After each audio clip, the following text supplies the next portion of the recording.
Okay, guys, Extraordinary People podcast. We're here with Niels Tuinman. Niels, thank you so much for setting this up. Can you give us a brief introduction of what's going on today? We're here today at the Earth Science career event at the Vrije Universiteit in Amsterdam. It's the 15th of February 2025. We are at a career day with over 45 businesses standing here, and we have more than 700 students attending the business fair.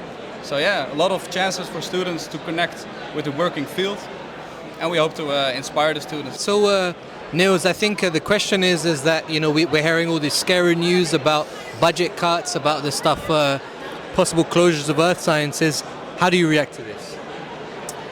That's a very good question. That's a lot of talk around town nowadays. A lot of rumors, but essentially, what the Vrije University, the VU Amsterdam, wants to do, despite all their sustainability goals and like their achievements that they're hoping to make in like a sustainable future, it seems to be mostly PR, because the most important study to be able to achieve such things in the Netherlands, they're about to cut it. They're about to cut the bachelor earth sciences at the VU, and we're heavily protesting.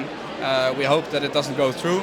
There's a lot of people from the actual working field that are also very vocal about it, and we're helping those people to also get in touch with the university, but also higher up in like the political domain to see if there's anything what we can do. But because if they make the decision to cut it now, then we will see in 5 to 10 years that we really needed that knowledge, and then it will take another 20 years to rebuild everything that's here at the university. So it would be a shame, and we hope that we can still turn it around.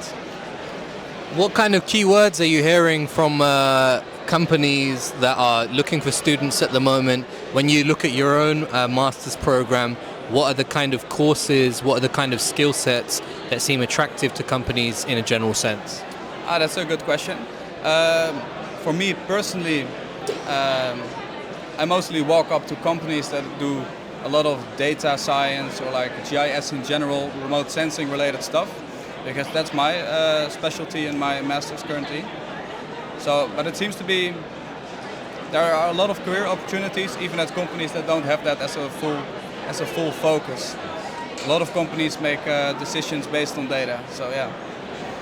I think it's an intriguing thing that you guys are doing here. I remember when I first started my own bachelor's program in Brighton, I read in the papers like that there was, so you have a stagiaire, you have an internship. Yeah. There was a student of geology who had gone to do a stagiaire or an internship in Poundland. It's like your equivalent of Grootwaard in the Netherlands.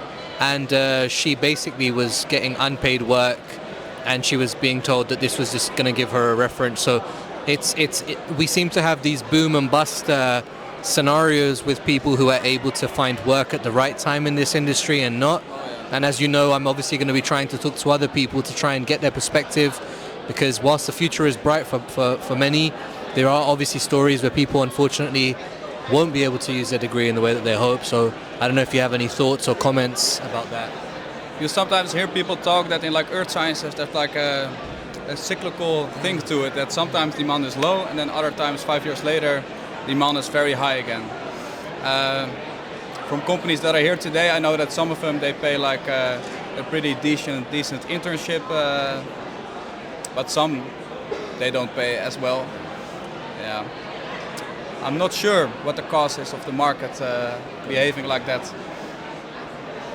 I'm not sure if it's policy related or market related. No, but regardless, what you guys are doing today is fantastic. You're creating opportunities, you're networking, you're managing people, and whilst we may have stories of people who have had more of a difficult time, especially some PhDs, for example, there are many students who are coming forward and finding opportunities. As we know, there is obviously sometimes this issue of being fluent in Dutch and stuff like that as well. But we hope that with time, those things will become more manageable, I think. Yeah, I agree. We also felt that with organizing the event, we're organizing it in English so that also all of the international students can participate in every way possible. But there is, of course, sometimes a little bit of a pushback from a lot of companies, because some companies, they they work together in Dutch and their customers are Dutch.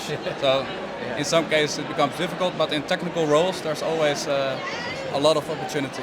No, and I think many internationals would say the same thing, that it's not that we necessarily don't want to learn or speak Dutch, but it might be difficult, or you might not have the funding, or you might not have the time, so on and so forth. So we hope that we can find a balance and that people can understand each other and build bonds of working together. Thank you so much for your time, Niels. Guys, Extraordinary People podcast. I hope you were inspired. I was. Like, share and subscribe. See you soon.